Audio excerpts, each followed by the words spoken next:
Hello students, welcome to our channel. So today we are going to start with the topic that is refraction of light. ये topic समझाने से पहले मैं आपको एक चीज़ समझा देती हूँ. एक्चुअली होता क्या है कि आपने काफ़ी सारे रियल लाइफ एग्जाम्पल देखे होंगे, जैसे कि पेंसिल होती है, उसको आप पानी के अंदर डालते हो तो आपको पेंसिल पार्टली डिस्प्लेस दिखती है, मतलब ऐसी नज़र आती है कि ये वाला पोर्शन जो है पेंसिल कुछ इस तरीके की आपको नज़र आती है, राइट. तो ऐसा क्यों होता है? पेंसिल तो जबकि सीधी सीधी है, आपको क्यों ऐसी नज़र आ रही है? पेंसिल तो ऐसी सीधी है, आपको क्यों टेढ़ी नज़र आ रही है? तो देखो होता क्या है कि रिफ्रैक्शन के फिनोमिना की वजह से जो इंसिडेंट रे नीचे से निकल रही होती है वो सीधे जाने की जगह इस तरफ बेंड हुई. सिमिलरली जो दूसरी इंसिडेंट रे निकली वो भी ऐसी सीधी जाने की जगह इस तरफ बेंड हो गई. अब हमारी आइज़ की आदत होती है कि हम इमेज फॉर्मेशन होती है वो हमेशा जो इंसिडेंट रे हमारी आंखों को रिसीव होती है वो उसको पीछे खींच के जहाँ पे वो जॉइन हो रही होती है वहाँ पे जॉइन होके, जैसे कि मैंने आपको बताया था मिरर्स के केस में भी कि दो लाइंस के इंटरसेक्शन से ही आपकी एक मिनिमम इमेज के लिए दो आपके पास रेज होनी चाहिए, उसके इंटरसेक्शन से ही इमेज बनती है. तो जैसे ये दो इंसिडेंट रेज आई, एक यहाँ से ऐसे चली गई, एक ऐसे चली गई, तो इन्हें ऐसे जाना था, ये सीधे जाने की जगह थोड़ा सा बेंड हुई और फिर हमारी आंखों के पास पहुंची. अब हमारी आइज़ ने क्या किया, हमारी आइज़ जो है इमेज बनाने के लिए पीछे खींचा, इधर से पीछे खींचा, और यहाँ पे जहाँ पे इंटरसेक्शन हुआ यहाँ पे इस नीचे वाले पोर्शन की इमेज को बना के हमें दिखा दिया. इससे हमें ऐसा लगता है कि पेंसिल जो है वो शायद टूटी हुई है ना. ये देखो इमेज आपको यहाँ पे दिखती है इस वाले पोर्शन की. तो ये होता है रिफ्रैक्शन की वजह से हमें कुछ चीज़ें ऐसी दिखती है. सिमिलरली जो लेमन होता है, लेमन आप अगर जो है ग्लास के अंदर डाल दो तो वो भी आपको बड़े बड़े साइज़ के दिखते हैं. देखो, when thick glass slab is placed over printed matter the letters appears to be raised. तो ये सारे फिनोमेनाज होते हैं. ये क्यों होते हैं? क्योंकि जब when light seems to travel along straight path in transparent medium. What happens when light enters from one transparent medium to another? Does it still moves along straight path or changes its direction? So yes, it changes its direction. सीधे सीधे नहीं आती है. जैसा कि हमने देखा apparent displacement of pencil, हमें पेंसिल थोड़ी सी उसके पाथ से डिस्प्लेस नज़र आती है जब वो थोड़ी सी पानी में डूबी हुई होती है. The light reaching you from the portion of the pencil inside seems to come from different direction. हमारी आंखों को लगता है कि वो अलग जगह से आई हुई है, ठीक है, जबकि वो असल में किसी और जगह से आई हुई होती है, जैसे कि हमने यहाँ पे देखा. तो इन रियल जो हमारी इंसिडेंट रे है जो आंखों तक पहुँच रही थी, ऑब्जेक्ट से निकल रही थी, वो यहाँ पे इधर से आ रही होती है, वो इधर से आ रही थी, पर हमारी आंखों को लगा कि वो यहाँ से आ रही है ना. इसलिए ये फिनोमिना होता है. ओके, ठीक है. Does a pens for similar reason the letters appears to be raised when seen through the glass slab placed over it. Does a pencil appear to be displaced in the same extent if instead of water we use liquid kerosene या फिर turpentine? Will the letters appear to raise to the same height if we replace a glass slab with a transparent plastic slab? तो ये सारी observation जो है अलग अलग चीज़ें होती है, इससे हमें समझ में आता है कि लाइट जो है उसका फिनोमेना थोड़ा अलग है. These observation indicate that light does not travel in the same direction in all media. मतलब सारे तरह के मीडियम में ऐसा नहीं है कि लाइट सेम तरह से ट्रैवल करती है. लाइट अलग अलग तरीके से ट्रैवल करती है अलग अलग मीडियम में.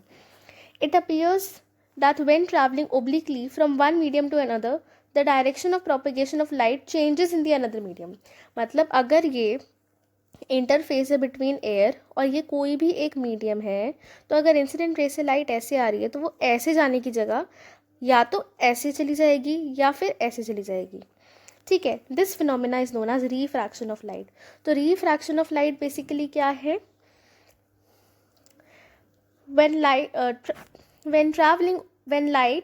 लाइट बेसिकली अगर मैं डेफिनेशन बताऊँ तो इट अपीयर्स की जगह क्या आएगा? लाइट. तो light when traveling obliquely from one medium to another changes the direction of propagation and the second medium changes. This phenomena is known as refraction of light. ठीक है, ये कुछ एक्टिविटीज़ हैं. इन एक्टिविटीज़ में यही है कि जैसे कि एक आपने बाल्टी जो है उसके अंदर पानी फिल करके रखा और उसके बॉटम में आपने कॉइन डाल दिया है, तो आपको एक्चुअली में जो कॉइन है वो एक्चुअल डेप्थ आपकी नहीं हो पाएगी. This coin becomes visible again on pouring water into the bowl. The coin appear slightly raised to its actual position due to refraction. तो ये कुछ एक्टिविटीज़ है जिससे रिफ्रैक्शन होता है, ये प्रूफ होता है। अब हम समझते हैं कि रिफ्रैक्शन ग्लास स्लैब के थ्रू कैसे होता है। तो ये इन्होंने एक एक्टिविटी से एक्सप्लेन किया है, हम नॉर्मली एक्सप्लेन करेंगे। बेसिकली होता क्या है, एक रूल है, ठीक है।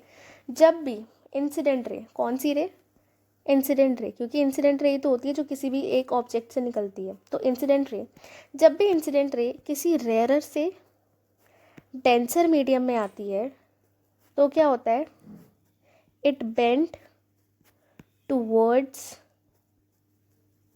जगह कम पड़ गई,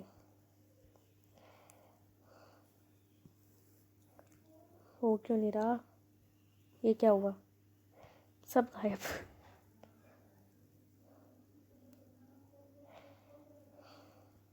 यहाँ कर देती हूँ,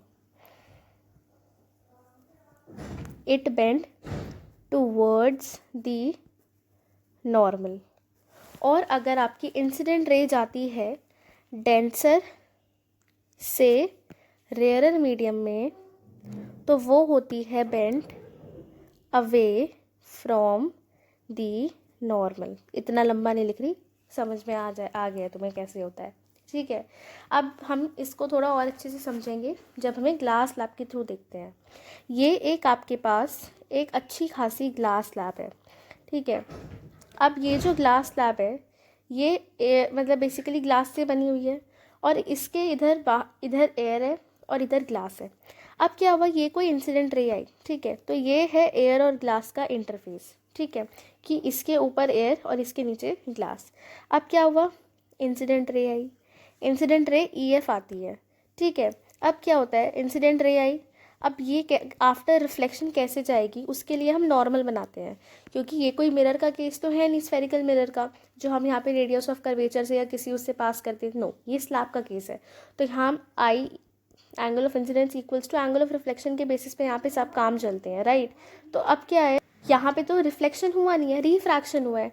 तो यहाँ पे लॉज ऑफ रिफ्रैक्शन फॉलो होते हैं जो हम बाद में डिफाइन करेंगे, लेकिन हम समझते हैं कि हुआ क्या बेसिकली।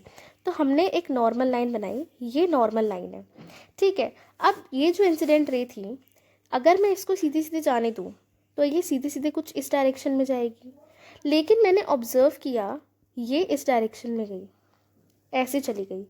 मतलब ये जो नॉर्मल है और ये जो पाथ है जिससे इसे जाना था, ये नॉर्मल के टूवर्ड्स चली गई। इसे सीधे सीधे ऐसे जाना था पर ये ऐसे गई और नॉर्मल के थोड़ा पास आई। इसका मतलब क्या, जब भी इंसिडेंट रे आपकी आती है एक रेयरर से डेंसर मीडियम में, एयर जो है वो एक रेयरर मीडियम है, ग्लास जो है वो एक डेंसर मीडियम है। रेयरर मतलब ज़्यादा कुछ इसमें, मतलब एटम्स जो है वो दूर दूर है, मॉलिक्यूल्स जो है दूर दूर है। ग्लास में कंपैरेटिवली एयर से ज़्यादा पास पास है। और ये आप कैसे डिफाइन करते हो ये आगे पता चलेगा। So when incident ray enters from a rarer medium to denser medium, it bend towards the normal। तो वो इंसिडेंट रे के जिस पाथ पे वो जा रही होती है उस पाथ से डेविएट होके जो नॉर्मल वाली लाइन है उसकी तरफ वो बेंड करती है। कितना बेंड करती है वो आपके मीडियम टू मीडियम डिपेंड करता है, लेकिन जब आप ऐसे डायग्राम्स बनाते हो तो जनरली रैंडमली करते हो, ठीक है। अब क्या हुआ, ये बेंड हुई, बेंड होने के बाद सीधे सीधे ट्रैवल किया। अब क्या हुआ, ये इंटरफेस था, ये वाला मीडियम डेंसर और ये वाला मीडियम रेरर। अब जब डेंसर से रेरर मीडियम की तरफ इंसिडेंट रे आती है so it's bent away from the normal. तो ये नॉर्मल है, इसे कैसे जाना चाहिए था, यहाँ पे दे नहीं रखा, येलो लाइक दिस, तो सीधे ही आ गई, नहीं मार्कर, बट इन एक्चुअल इस साइड आई, मतलब इधर वाली साइड आई। तो थोड़ा सा ये नॉर्मल की तरफ होने की बजाय नॉर्मल से दूर चली गई, इस वाली साइड पे चली गई। सो दैट्स वाई जब डेंसर से रेरर मीडियम में so it bends away from the normal. लेकिन क्या हुआ, लेकिन जो ये देखो थोड़ा सीधे ना जाने की बजाय ये इस तरफ को आई है थोड़ा सा, ठीक है, शिफ्ट कम है बट है।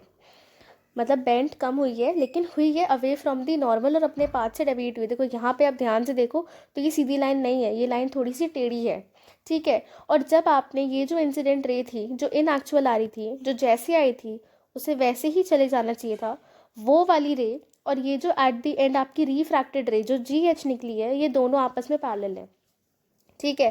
तो ये आपने समझ लिया रूल्स के साथ कैसे हुआ है, ये मैं आपको दोबारा समझाऊंगी अब और नए तरीके से। अब देखो बिल्कुल ध्यान से, ये एक्टिविटी छोड़ो, ये रहा। The light ray at point O has entered from rarer to denser medium, that is from air to glass. Note that the light ray has bent towards the normal. At O dash, the light ray has entered from glass to air, that is from denser to rare. The light here bent away from the normal. तो यहाँ पे it bends towards the normal और यहाँ पे it bends away from the normal, क्योंकि यहाँ पे incident ray was going from a rarer medium to denser medium and here यहाँ पे ये वाली जो रिफ्रैक्टेड रे है, रिफ्रैक्टेड रे मतलब कि यहाँ पे बेसिकली रिफ्रैक्शन हुआ और फिर ये वाली रे निकली, पर ये वाली रे इधर वाले इंटरफेस के लिए तो इंसिडेंट रे का काम कर रही है ना, तो इसीलिए ये वाली जो रे होती है, जो ये वाली रिफ्रैक्टेड रे है, इसका दोबारा से रिफ्रैक्शन होता है जब ये डेंसर से रेयर मीडियम में जाती है। So it bends towards, it bends away from the, bends away from the normal, ठीक है। The extent of bending at the opposite parallel glass slab of the rectangle, ये सब तो कुछ नहीं है। This is why the ray emerges parallel to the incident ray. तो incident ray की ये पैरेलल होती है क्योंकि दो बार रिफ्रैक्शन हुआ होता है, एक बार इस इंटरफेस में एयर और ग्लास के बीच वाले इंटरफेस में और एक बार ग्लास से एयर वाले इंटरफेस में। Now you are familiar with refraction of light. Refraction is due to change in the speed of light as it enters from one transparent medium to another. अब ये refraction होता क्यों है? Actually होता क्या है ना कि लाइट चाहती है कि मैं अपने टाइम पे ही पहुंचूं। अब होता क्या है, एयर में भीड़ भड़क्का कम है, ठीक है। इसको आप और कैसे समझ सकते हो, होता तो वैसे इसीलिए ही है, एयर में एटम्स जो है, जैसे मैंने आपको बताया एयर जो है वो एक रेयर मीडियम है, ग्लास जो है वो एक डेंसर मीडियम है, क्योंकि एटम्स ग्लास में पास पास है, मॉलिक्यूल्स जो है वो ग्लास में पास पास है, जबकि एयर में दूर दूर है। तो ये रेयर है और ये वाला डेंसर है। अब क्या है, रेयर में ट्रैफिक कम है क्योंकि एटम्स आपकी कम है, डेंसर में ट्रैफिक ज़्यादा है। अगर ये सीधे सीधे ऐसे ही जाएगी तो इसे टाइम लगेगा पहुंचने में। अब ये नहीं चाहती टाइम लगे, तो ये क्या करेगी, ये छोटा रास्ता अपनाएगी। तो ये वाला रास्ता छोटा रास्ता है, तो इसलिए ये बेंड हुई टुवर्ड्स दी नॉर्मल, मतलब 90 डिग्री जो नॉर्मल है उससे उसकी तरफ बेंड हुई है। अब यहाँ पे क्या है, डेंसर है, यहाँ पे क्या है, रेयर है। अब यहाँ पे भीड़ भाड़ है, यहाँ पे खुल्लम खुल्ला है। अब वो चाहती है कि वो अपने टाइम पर ही पहुँचे, उसे नहीं है कि मैं जल्दी जाके पहुँच जाऊँ, नहीं। इसलिए वो क्या करती है, अपना रास्ता चेंज कर लेती है, तो थोड़ा लंबा रास्ता कर लेती है कि सीधे जाने की बजाय मैं बेंड अवे हो जाती हूँ नॉर्मल से और अपना जिस टाइम पे मुझे पहुँचना है उसी टाइम पे मैं इस तरफ आ जाती हूँ, ठीक है। तो इसलिए रिफ्रैक्शन जो है वो स्पीड ऑफ लाइट की वजह से ही होता है कि स्पीड ऑफ लाइट जो है वो चेंज हो जाती है ग्लास के केस में, ठीक है, as it enters from one transparent medium to another. अब ये कुछ हमारे पास लॉज हैं, laws of refraction of light. ये लॉज क्या कहते हैं रिफ्रैक्शन ऑफ लाइट के, the incident ray, the refracted ray and the normal to the interface at the transparent media at the point of incidence all lie in same plane. Incident ray आपकी ये वाली जो refracted रे है, ये देखो ये इंसिडेंट रे है, ये इंसिडेंट रे है, ये रिफ्रैक्टेड रे है और ये नॉर्मल, ये एक ही प्लेन में लाई करते हैं। एक ही प्लेन में लाई कर रहे हैं मतलब अगर ये आपने एक पेपर पे देखा है तो ये इस तरीके से एक है, इनमें कोई एंगल चेंजेस नहीं आते हैं, इसलिए बोले सेम प्लेन में, ठीक है। The ratio of sine of angle of incidence, sine of angle of incidence मतलब अगर आप जैसे आपने पढ़ा होगा साइन 90, तो साइन 90 की वैल्यू क्या होती है 1, तो अगर आपका एंगल ऑफ इंसिडेंस इज़ 1 तो साइन आई क्या होगा 1, ठीक है। तो वो ये कह रहे हैं कि अगर हम रेशियो लेते हैं sign of angle of incidence, मतलब angle of incidence bye angle of are का नहीं, साइन एंगल ऑफ इंसिडेंस और साइन एंगल ऑफ रिफ्रैक्शन का for the light of a given colour, मतलब एक ही कलर के लिए अगर आप अलग अलग कलर्स लेते हो उसमें से आप किसी एक ही कलर के लिए ले रहे हो या किसी एक ही इंसिडेंट रे के लिए एक ही लाइट रे को स्टडी कर रहे हो और उसके लिए ले रहे हो for a given pair of media, this is known as Snell's law. इसे हम स्नेल्स लॉ कहते हैं, ये हमेशा कांस्टेंट आता है, ठीक है। धीरे धीरे आपको ये चीज़ और समझ में आ जाएगी, ठीक है। फिर होता है रिफ्रैक्टिव इंडेक्स। अब देखो हमें पता है कि डेंसर है कोई मीडियम रेयरर है, लेकिन हमें कैसे पता चलेगा कि कौन कितना ज़्यादा डेंस कौन कितना कम रेयर। जैसे वाटर है, अगर मैं वाटर और ऑयल की बात करूँ तो आप कहोगे कि मैम ऑयल जो है वो थोड़ा गाढ़ा टाइप होता है, पानी थोड़ा लिक्विड लिक्विड, मतलब थोड़ी थिकनेस कम होती है ऑयल के अंदर। तो मतलब कि जो ऑयल है उसकी डेंसिटी उसका मतलब वो जो है, जब हम ऑयल और वाटर का अगर हम लाइट का रिफ्रैक्शन स्टडी करें तो वाटर जो है वो हमारा रेयर मीडियम होगा, ऑयल जो है वो हमारा डेंसर मीडियम होगा। पर ये तो आपने सोच लिया, लेकिन आप सारे लिक्विड्स को ऐसे कितना इमेजिन करोगे, आपके पास कोई तो वैल्यू होनी चाहिए ना जिसके बेसिस पे आप इसको समझ पाओ। तो उसके लिए डिफाइन किया जाता है रिफ्रैक्टिव इंडेक्स।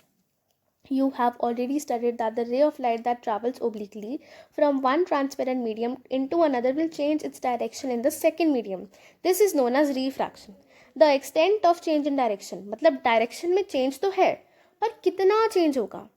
जैसे कि आपने बोला कि मैम अगर हम यहाँ पे देखें, इधर देखते हैं तो ये यहाँ पे ऐसे जाने की बजाय ऐसे चली गई, ज़रूरी था कि ऐसे जाए, ये चाहे तो ये ऐसे भी तो जा सकती थी, तब भी तो बेंड टुवर्ड्स द नॉर्मल हुआ, ऐसे भी तो जा सकती थी, तब भी बेंड टुवर्ड्स द नॉर्मल ही हुआ, ये ऐसे ही क्यों गई, है ना। तो इसलिए गई क्योंकि इसलिए आपको पता तो होना चाहिए कि आपके पास कोई क्वांटिटी तो होनी चाहिए जिससे आप मेजर करो कि चेंज इन डायरेक्शन तो है पर कितना चेंज। तो extent of change in direction takes place in a given pair of media मतलब आप दो मीडियम्स का ही पेयर लोगे, is expressed in terms of refractive index. इसी को हमने रिफ्रैक्टिव इंडेक्स के टर्म्स में एक्सप्रेस किया। जैसे यहाँ पे एयर और ग्लास था तो एयर आपका रेयरर था, ग्लास आपका डेंसर था। अगर आप वाटर और ग्लास लेते हो तो वाटर आपका रेयरर होगा, ग्लास आपका डेंसर होगा। या कौन सा रेयर होगा, उल्टा होगा, वाइस वर्सा होगा, ग्लास आपका रेयरर होगा, वाटर आपका डेंसर होगा। कैसे होता है, क्या होता है, चेंज इन डायरेक्शन तो होगा, ये तो हमें समझ में आ गया, या तो बेंड टुवर्ड्स द नॉर्मल या bend away from the normal, पर कितना बेंड होगी, कितना चेंज इन डायरेक्शन होगा, वो हम समझते हैं रिफ्रैक्टिव इंडेक्स की वजह से। रिफ्रैक्टिव इंडेक्स हमें बताता है कि कौन सा मीडियम कितना ज़्यादा डेंसर है या कौन सा मीडियम कितना ज़्यादा रेयरर है। इसी की वैल्यू को कंपेयर करके हम समझते हैं कि कौन सा मीडियम आपके लिए रेयरर है और कौन सा मीडियम आपके लिए डेंसर है, जब आप दो पेयर को स्टडी करते हो, किसी पेयर को स्टडी करते हो। ठीक है। The refractive index can be linked to the important physical quantity the relative speed of propagation of light in different media. अब हम जानते हैं कि स्पीड ऑफ लाइट जो है वो उसका रेशियो हमेशा मतलब उसका रेशियो लेते हैं, उससे हम रिफ्रैक्टिव इंडेक्स को डिफाइन करते हैं। जैसे कि light travels fastest in vacuum with highest speed 3 × 10⁸ metre पर सेकेंड। ये तो आप सबको पता है, नहीं पता, पता होनी चाहिए। स्पीड ऑफ लाइट 3 × 10⁸ मीटर पर second, very very very important. In air the speed of light is only marginally less compare to that of vacuum. तो हम सेम अज्यूम करके चलते हैं। It reduces considerably in glass और water. Basically speed of light vacuum में इतनी है पर स्पीड ऑफ लाइट थोड़ी कम हो जाती है ग्लास में और वाटर में। तो वैल्यू ऑफ रिफ्रैक्टिव इंडेक्स जो है वो डिपेंड करती है स्पीड ऑफ लाइट पे। जैसे कि हमें पता है कि रिफ्रैक्शन फिनोमेना ही होता है स्पीड ऑफ लाइट की वजह से।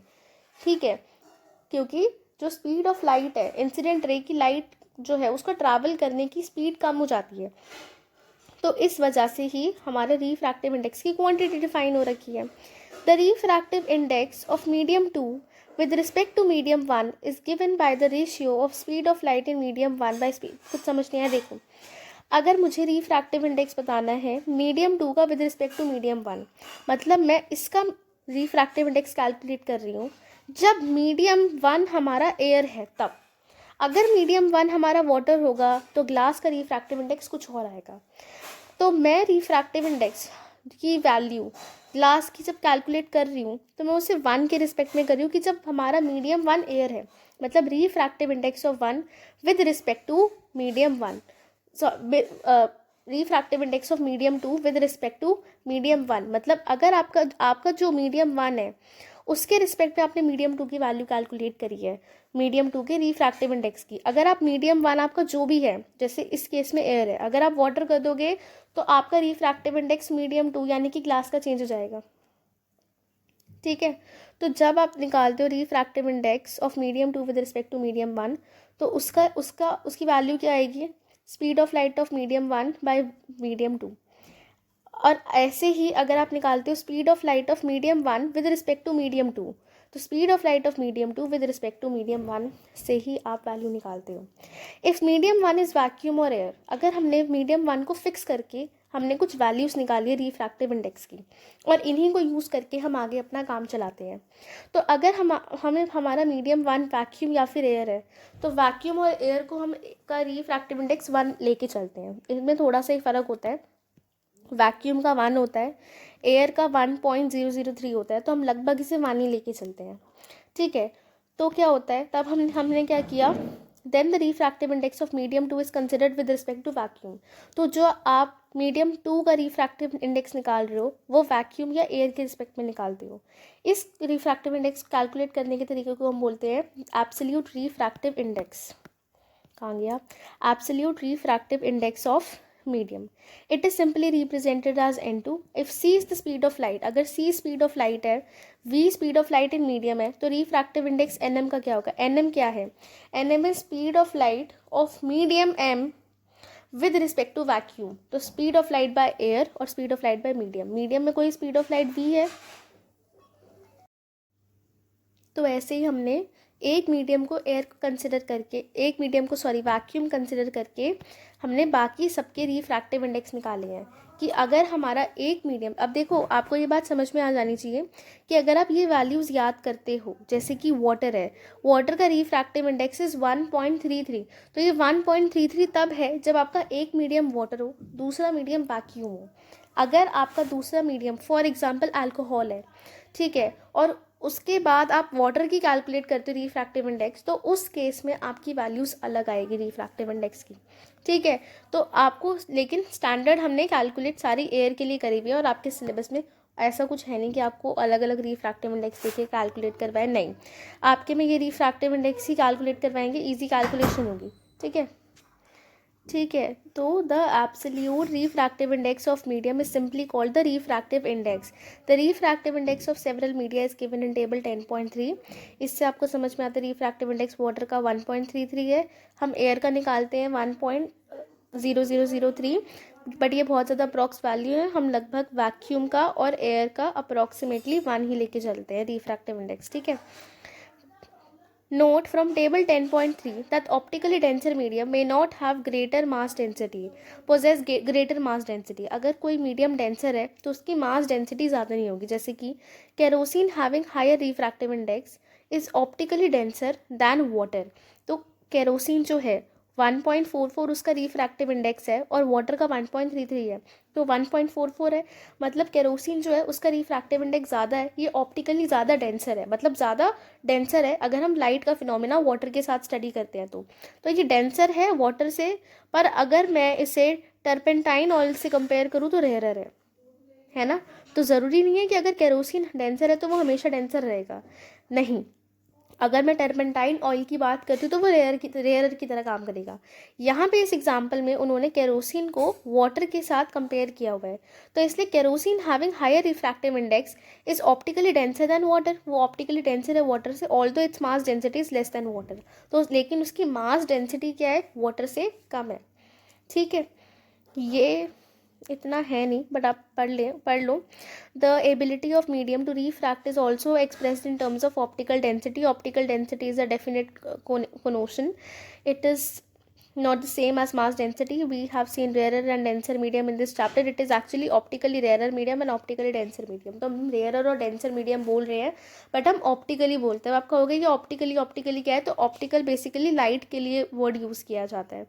ठीक है, ये अब आपके कुछ आ जाते हैं क्वेश्चंस। ठीक है, so let's discuss the questions also. थोड़ा सा कलर चेंज कर लेते हैं। A ray of light travelling in air enters obliquely into water. तो एयर से वाटर आ रही है, does the light ray bend towards the normal और अवे फ्रॉम द नॉर्मल। तो एयर रेयरर है, वाटर डेंसर है, तो बेंड टूवर्ड्स दी नॉर्मल। क्यों, क्योंकि रेयर से डेंसर मीडियम में आ रही है। Light enters from air to glass having refractive index इतना, speed of light in glass if speed of light in vacuum is इतना। तो हमें पता है हम एयर और ग्लास का एक ही मान के चलते हैं, तो हमें पता है एन मीडियम का होता है speed of light in medium, speed of light in vacuum या फिर speed of light in air, यानी कि c/v। तो हमें पता है this is 1.5 0 into v equals to 3 into 10 raise to the power 8। तो ये हो जाएगा v आपका 3 into 10 raise to the power 8 by 1.5। ठीक है, ये 0, 3 1 ज़ा 3, 5 5 3 15, 5 1 ज़ा 5, 5 2 ज़ा 10, this is 2 into 10 raise to the power 8। ठीक है, ऐसे ही कुछ आएगा आंसर। उसके बाद है from table 10.3 the medium having highest optical density and also the lowest. तो इस टेबल में इतनी सारी वैल्यूज़ दे रखी है, इन इतनी सारी वैल्यूज़ में हाईएस्ट ऑप्टिकल डेंसिटी किसकी है और लोएस्ट किसकी है। तो डायमंड की हाईएस्ट ऑप्टिकल डेंसिटी है और एयर की लोएस्ट ऑप्टिकल डेंसिटी है। ये ऐसे सवाल आपसे बोर्ड में नहीं पूछे जाएंगे, और अगर पूछे जाएंगे तो वो आपको डेटा प्रोवाइड करेंगे। इसमें से इंपॉर्टेंट वैल्यूज़ है जो आपको याद होना चाहिए, वो ये है कि एक तो डायमंड की याद रख लेना, ठीक है, और एयर की याद रख लेना, रिफ्रैक्टिव इंडेक्स, वाटर का रखना, आइस का नहीं, वाटर का रख लेना, और for the rarest case glass का याद रख लेना। ग्लास का यहाँ पे दे रखा है छुपा के एकदम से, तो इसलिए ग्लास का याद रख लेना। Now you are given kerosene turpentine water in which the light will travel fast. तो लाइट की स्पीड ज़्यादा कब होती है? लाइट की स्पीड ज़्यादा होती है जब आपका बेसिकली मीडियम की रिफ्रैक्टिव इंडेक्स कम है। तो वाटर की रिफ्रैक्टिव इंडेक्स इज 1.33, टर्पेंटाइल की 1.47 और केरोसिन की इतना। तो वाटर में सबसे ज़्यादा, फिर केरोसिन में और फिर टर्पेंटाइल में। टर्पेंटाइल ही था ना, हाँ। अब रिफ्रैक्टिव इंडेक्स डायमंड का 2.42 है, इसका क्या मतलब है? इसका मतलब ये है कि 2.42 रिफ्रैक्टिव इंडेक्स है, ये है speed of light 3 into 10 raise to the power 8, और ये है स्पीड ऑफ लाइट ऑफ जितने में ये ट्रैवल करेगा। तो इसकी वैल्यू होगी 3 10 रेज टू द पावर बाई 2.42 डिवाइड करके। तो इसका मतलब ये है कि जो भी आपकी स्पीड होगी लाइट की डायमंड के अंदर, वो 2.42 के फैक्टर से कम होगी, मतलब फैक्टर की ही होगी स्पीड ऑफ लाइट के कंपैरिजन में। ठीक है, with this we have completed the topic refraction. Refraction पूरा नहीं हुआ है, रिफ्रैक्शन ऑफ लाइट हम पढ़ रहे थे, जिसमें हमने रिफ्रैक्शन ग्लास स्लैब के थ्रू देखा, और फिर ये देखा कि हमें कैसे पता चलेगा रिफ्रैक्टिव इंडेक्स। रिफ्रैक्टिव इंडेक्स मतलब कहाँ पे, मतलब बेसिकली मीडियम का अलग अलग डिफाइन है because of the speed of light in different mediums. अब the third part of refraction is spherical lenses, कि कैसे लेंसेज के केस में रिफ्रैक्शन होता है और फिर उसके uses, and that would be the end of the chapter. So next part the chapter will be completed. Thank you so much and bye.